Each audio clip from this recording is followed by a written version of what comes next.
man. This is Freddie Ordean from the band Weapons of Anew, and you're listening to the Brutally Delicious podcast.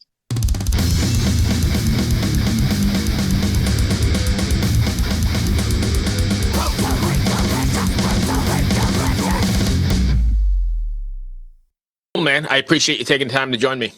Oh, no problem. Are we live, or do you go back and edit? No, I'm going to go back and edit. Okay, cool. I do like one day a month, and then I put a whole bunch in the can, and then I have enough stuff for. And I usually have a partner, but she had something come up, so you got just me today. Oh, good. So anyway, let's talk about Weapons Anew. Love the song, love Break the Ties for sure. Love the video. But for those not familiar with you guys, can you give us like the 2-sentence elevator pitch? Go ahead. 2-sentence. Man, you're really boxing me in. We are cool. Buy our shit. We like the rock and roll. We are from up north, but we are now down south. Where are you from up north? New York. New York originally. Oh, me too. Where from? I grew up in the Bronx. Westchester. Okay, I'm from Long Island. Nobody's perfect, dude. I can hear it as you talk. Can I give the guest the finger? No problem, buddy. No problem. It's That's fine. how we say hello in New York. Right. We're like old friends now. Yeah. Right. So you got a couple new members in the band. I see that you got Richie and I'm not sure how to pronounce it. Lunia? Lunia. Yeah. Well, Close enough. What do you think that brings to the band that was different from the last records? Honestly, I think it's just hunger. I mean, both of them are super talented. Richie's young, he's 30. So he's like the baby of the band, but he's a motherfucker of a singer, man. He's great. His voice is killer. So just it kind of, I don't want to say that it got tired with the other guys, but it just got to the point where it just felt like, we were having to drag everybody to do everything, and it just became... It's just time to move on. Sometimes you just got to move on, So when we moved down here, man, the wealth of talent was unfucking believable. Right. You hear about Nashville and, New York and all that. And honestly, man, down here, it's unfucking believable. You can go out any day of the week, any time of the day, go to a bar, a restaurant, anything, and you'll see somebody with an acoustic guitar playing. Right. So it was pretty nice because we kind of had the pick of the litter when we decided. We were like, let's not go get a guy who's known already. Let's go try to find somebody new. And here came Richie. So that brings me to my next question then. So, a lot of bands replace bass players, replace drummers. Can't replace me, Bruce. I'm irreplaceable, dude, okay? But it seems very difficult to replace like a singer or a frontman, right? Because that's the frontman. Yeah. How difficult of a decision was it? And it was, it definitely wasn't easy. I mean, dude, we love Ray. Yeah. I mean, we spent 5-6 years with him, he was family to us. Right. And, when we moved to Florida, it was like, well, awesome, man. Now we're all in Florida. Ray lives about 2 hours, 3 hours south of us on the other coast. So we were like, well, this is great. Like now we can always kind of be together. We can get together a couple times a month and write. And it was just wasn't happening.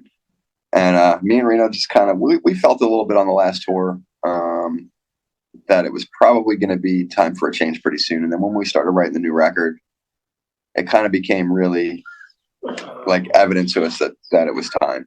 Yeah. And then once we moved here, it was just like, more of the same. More of the same. We just got tired of having to try to fight people to do this. It's like, you're a musician. You're supposed to love it. It's not about how much money is in it for me. Like, go get a fucking job at McDonald's if it's about the money, dude.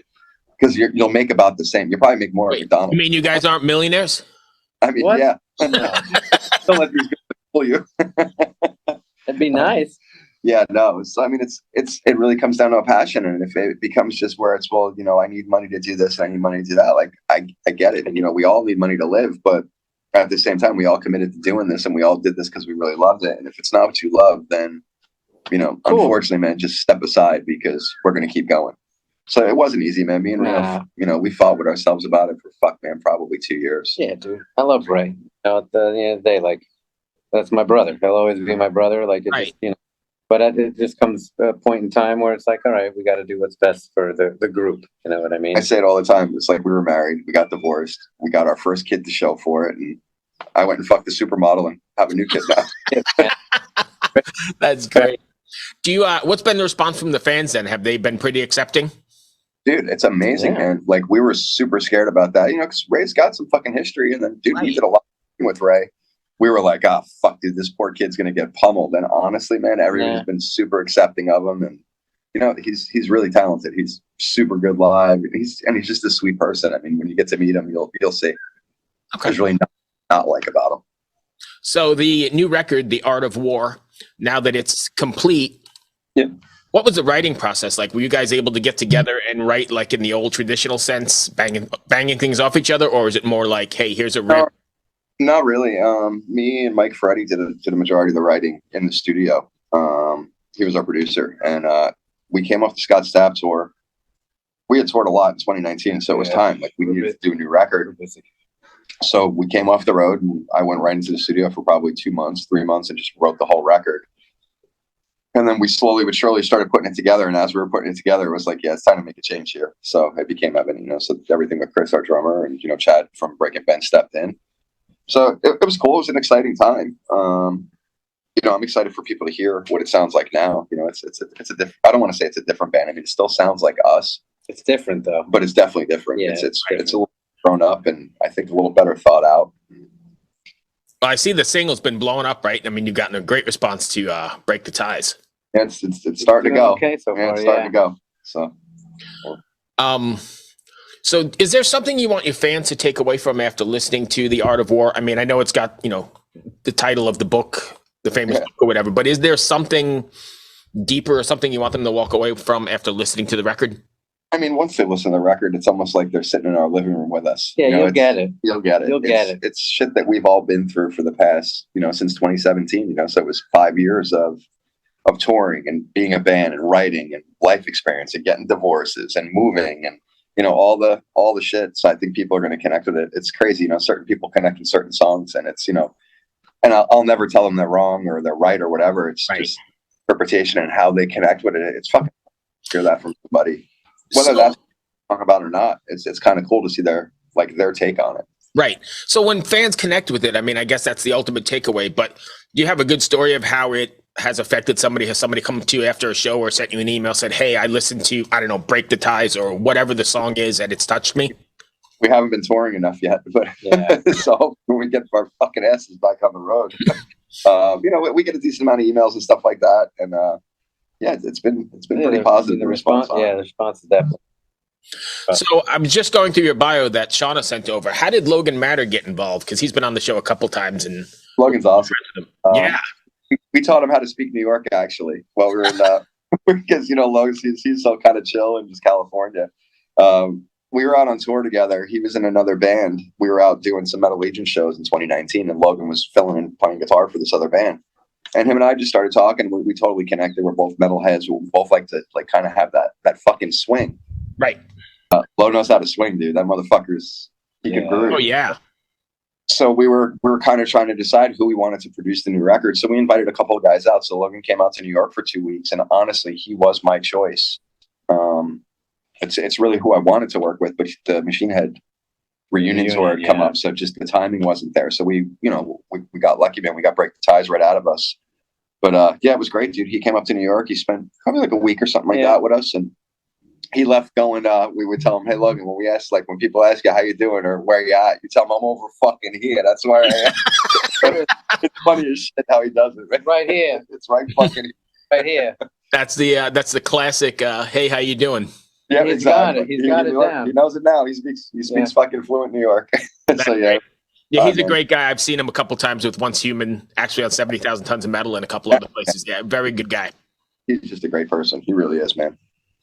So what do you guys have planned? Are you heading back out onto the road in support of this, or is it too early? Or I mean, we're just starting to kind of get our plans together now. We kind of, when we ripped the Band-Aid off with the band, we did it with everybody. We did it with management. We did it with our distribution deal. So we have all new people around us. Shauna's brand new. We love her. She's phenomenal. Shauna is the absolute best. Yeah, we kind of really took with COVID shutting everything down and the touring cycle shutting down and us having time to really kind of pull the reins back a little bit and say, hold on a second.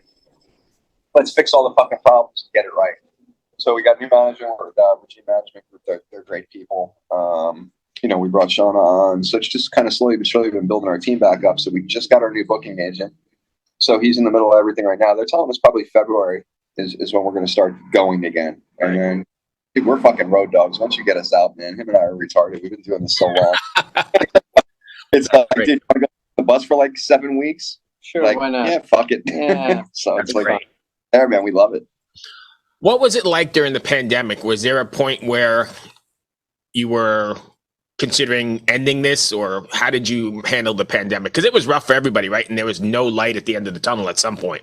Hiatus. Yeah, it's fucked up. You know, I mean, that's the best way to put it. It's like, oh, there's no end in sight. Is there going to be an end? Like, you know, we could just do like shit that no one sees, and you know, do shit on our end, and clean house and get our shit together, and fucking, you know, move 1,200 miles away from home. You know, just kind of figure shit out as you go. You know what I mean? Yeah, we had pretty much had enough in New York. I mean, once COVID shut everything down, it was like being in fucking jail. Dude. Yeah, it was hard. And, it was. I houses down in Florida for years, so I said to him, "Man, I'm really thinking about this. Like, is it time to go?" And both of us fucking were like, "Yeah, let's do it, man." You guys went from the exact polar opposites, right? You went from Cuomo or Hochul or whoever was up there when you were there, all the way to DeSantis, who's like the wild fucking West, right? Oh, dude, and that's what I would tell all my friends. I'm like, dude, it's like the Wild West. Like, bro, I can carry a fucking gun. It's awesome. Like, it's right, no mask and carry a gun, right? Do whatever you want. Yeah, I can go to a bar and have a drink, even a fucking cheeseburger. It was, dude, it was amazing. There's people, I see them. Yeah, so we had done a couple of one-off shows down here, just kind of starting to figure out the area, and it was like fucking people would come out to fucking shows, and people would come hang out, and it was like, wow, man, this is pretty badass. Yeah. So we talked about it for about, I don't know, 2 hours. It was like, dude, are we gonna do this? And it's like, yeah, why not? Fuck it, let's go. What's the worst thing that happens? We pack up and go back to New York in 2 years? No, we're going back. We're here, man. We love it. Well, you've got Ybor City and the crazy, death metal scene that grew up out of there, and you've got Mars Sound and all those great places down there. Yeah, I mean, it's crazy. It's so diverse down here, and people don't really segregate. Like, if there's a lot of guys that are into like the country rock thing, but it kind of falls into the active rock thing. It's kind of getting like this mishmashy kind of thing going on, where it's like rap and country and rock, and it can kind of all fit in together. So it's kind of cool, whereas New York, it was like, if you're a rock band, you're a rock band. If you're, it's so not like that down here. If it's cool music and people can go out and shake their ass to it, it's all good. They're coming out to your fucking show to hang out. Right. Hey, so if you grew up in the Bronx, did you grow up going to Lemoore? I did. Well, I didn't get to the original Lemoores. I wound up playing Lemoores with my old band. We were on tour with Manowar. I played there. So that was probably like 2002. In like Lemoore East or something? Yeah. It was cool. It was all right. I mean, I grew up going to Limelight and Studio One in New York. Yeah, those were my two main places coming up. I grew up at Lemoore, and I mean, ever since we were fake IDs sneaking into Lemoore to see everybody, and that's where we saw everybody. Yeah, Limelight in Manhattan was like the same thing in the old church, and it was. I've only been there a few times, but I definitely know what you're talking about. And in the early '90s, I mean, fuck, you'd see some phenomenal bands just come through there, and it was great because being from New York, you knew everybody, so you get right in the club, and then you go hang out backstage, all the debauchery that went on. Right. So last one I have before I have this little game we're going to play, but are you planning on doing like another single or the new model of the music business, like single every month or something? Yeah. So originally we didn't think Break the Ties was going to do as much as it done, with us being away for 3 years. And thankfully it's got some life to it. We were originally planning on putting a single out for Halloween, and Break still got some legs going. So I think we're going to hold until January. And then one's coming out in January, and then when we launch the tour, like the heavy hitters from the record are going to start dropping come then. And the music business has changed, right? That's the new model. You got to do something every 6 weeks because people lose attention so quickly. Yeah, it's true, man. It's kind of the way. So I don't know when we're going to release the record. Like, they're talking probably mid next year. And honestly, I'm in no rush. Like, if we can get these singles where they got fucking 3, 4, 5 months of life on them, it's like, shit, dude, we can get 5 years out of 10 songs. Yeah. I understand how it has to be that way, but I'm the old school dude who still wants to pick up the record and, listen to it the way you sequenced it and read the liner notes and read the lyrics and where you recorded it and who you thanked, all that stuff. Yep. Yeah.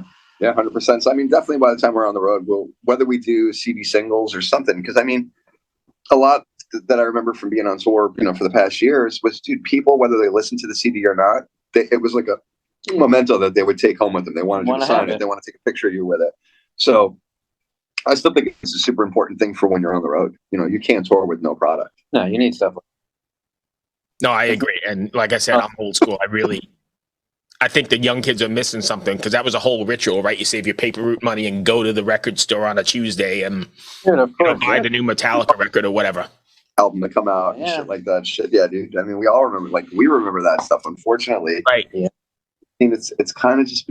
I don't want to say it's been taken for granted, but it's just like background noise nowadays. You know, Yeah, people are so different. There's nothing to get excited about anymore. Like it's not like a big build to everybody stuff with, anymore. everybody with a fucking Instagram's a rock star nowadays. So how do you compete? And attention span is horrible.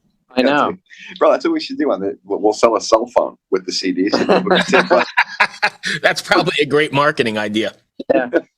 Hey, so before we go, I have this little, I don't know what you call it, a game. I'm going to show you a picture here in a second.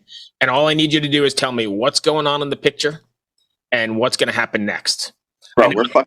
I know it's crazy. It's fucked up, but it's great we were just talking about attention spans. People love YouTube shorts and Instagram shorts. And these do really well, like as just shorts. So bear with me for 1 second.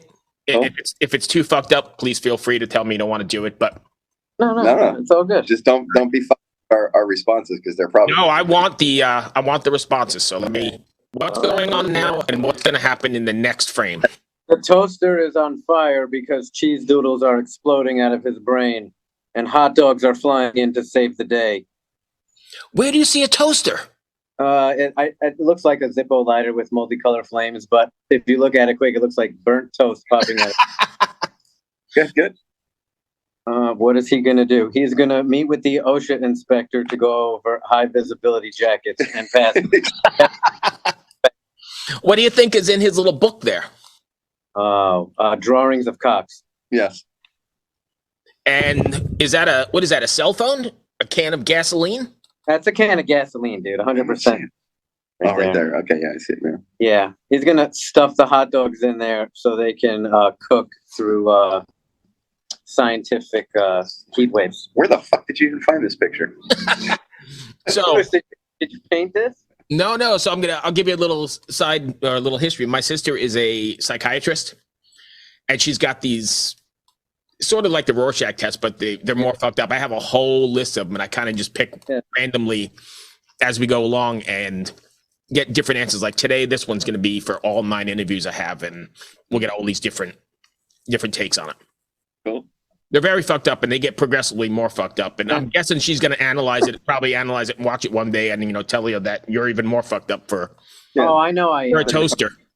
I know I am. It's perfectly all right. They're going to practice. So what was going to happen next? Did we say that already? Yeah. He's going to pass his 10-point OSHA safety inspection with his high visibility jacket. Yes. And he's going to eat those cheese doodles that are in his hand, even though they're probably flames. Cheese doodles and a toaster. I don't even see anything you're seeing, dude. That shit either, dude. You got good glasses or something. No. Fucking glass. Well, cool. That will do that one for sure. And so what's next for you guys then? If I know you're working on a single, what do you got until February? Working on new music or? Yeah, get the new single out probably, right after the holidays. New videos dropping at the same time. So that's what we're trying to do. We're trying to do a video for every single that we're doing. And that's it, man. Fucking pack our bags and hopefully get on the road. That'd be great. What's it like to be back on the road after being off for so long? The same. I mean, I don't know. We haven't been on the road. A couple of one-offs. We've been to California, Texas, Colorado, and stuff like that. But it's like fly in and fly out. So we really don't get like the full extent of the bus smells like fucking burnt up cheese doodles. And but you're ready to roll. Yeah, we're ready. Yeah. Easy peasy lemon squeezy, bro. Awesome. That is all I have. I hope I wasn't too fucked up. And did I miss anything you want to cover? Huh? Did I miss anything you might want to cover? Oh, but if you want to send me those other 9 pictures just as a side thing, I'll work on them and get back to you. No problem. Hang on. If you want, we got a minute here. Let me see if I can. Give me 1 second. One you think is the most fucked up, bro? Oh, I've got a really fucked up one that I didn't use. Go, Bruce. I'm in. These doodles and toaster. Don't worry. This one's going to be better. All right. So now you get the hint. Let me just get it off my drive here. Hold on 1 second. No, bro. It might not be. The most fucked up, you say, huh? Yeah, Bruce. What? Thrill me. All right. Hang on 1 second. Mm-hmm. Sorry, I know this is probably. Oh, okay. I'm gonna go with this one. He's like, oh, I got it. I do. All right, let's see if I can figure out how to share this real quick. All right, well, there's fucking sun. What do you want me to do? I can't really do anything about it. We're getting the reflection off the fucking window. By the way, this will all be edited, so don't worry about it. Brizzy, I don't care. It's fine. All right, let me just drag it to my desktop if I can figure out how to do that real quick. Yeah, the juicy tidbits. This one is kind of. Flash a big naked picture. Yeah. Shit, wrong picture. God damn it. Dudes, I apologize. Sit tight. Mm-hmm. All right. Share screen. Don't you love technology? Yeah. Well, sometimes it's all right, and sometimes it's beyond me. I hear you, bro. Sorry. That's okay. Share screen. All right, I know how to do this.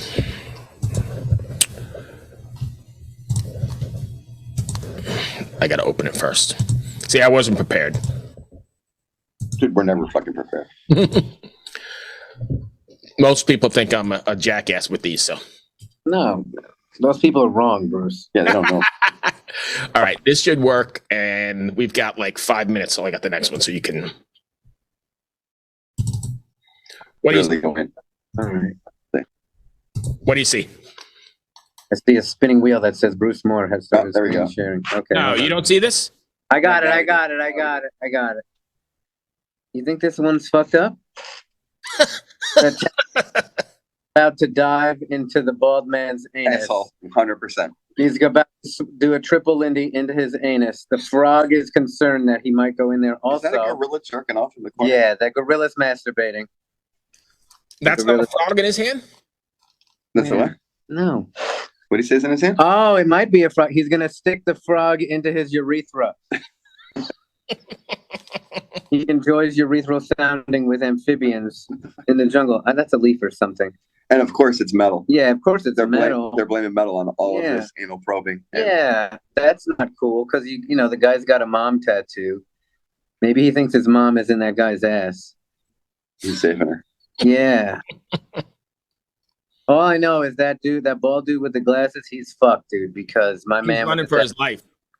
he's salivating over that fucking. So what's going to That happen, thing, though, is yeah. the gorilla's going to come out of the yellow thing and Yeah. pound his ass. Oh, like everybody. yeah. Oh, it's going to be like a chain? The Yeah. gorilla's gonna run a train on everybody. Funny. Nah, you don't. I mean, think about it, He's dude. about to get it. Think about how diesel gorillas are, and they don't even work out. Like, imagine if gorillas knew about bench press and shit. Like, we'd be fucking done, dude. I think silverbacks are pretty aggressive and strong anyway, right? Yeah, that's what I'm saying. Like, imagine they did like fucking skull crushers and Schwarzeneggers and fucking like dips and shit. Done. Yeah, dude, we'd be done. Like, they break out of the zoo, forget about it. They don't need guns. They'll beat the shit out of everybody. That's it. What we got. Well, thank you for playing along. I know that was Ah. probably very different from most interviews you do, but we like to keep it a little bit different. And Yeah, that's great. Thanks for watching Anal Probing. Yeah. Weapons of- we support gorillas. thank you, my friends. Hope that wasn't too bad. No, dude, fucking killer. Like to have a few laughs along the way. So good luck with the record. Hopefully we'll see you maybe on tour this way. Thanks. Hell yeah, man. Great. All right. Be well, my Yeah. friends. Take care. Bye. Yeah. I've never spoken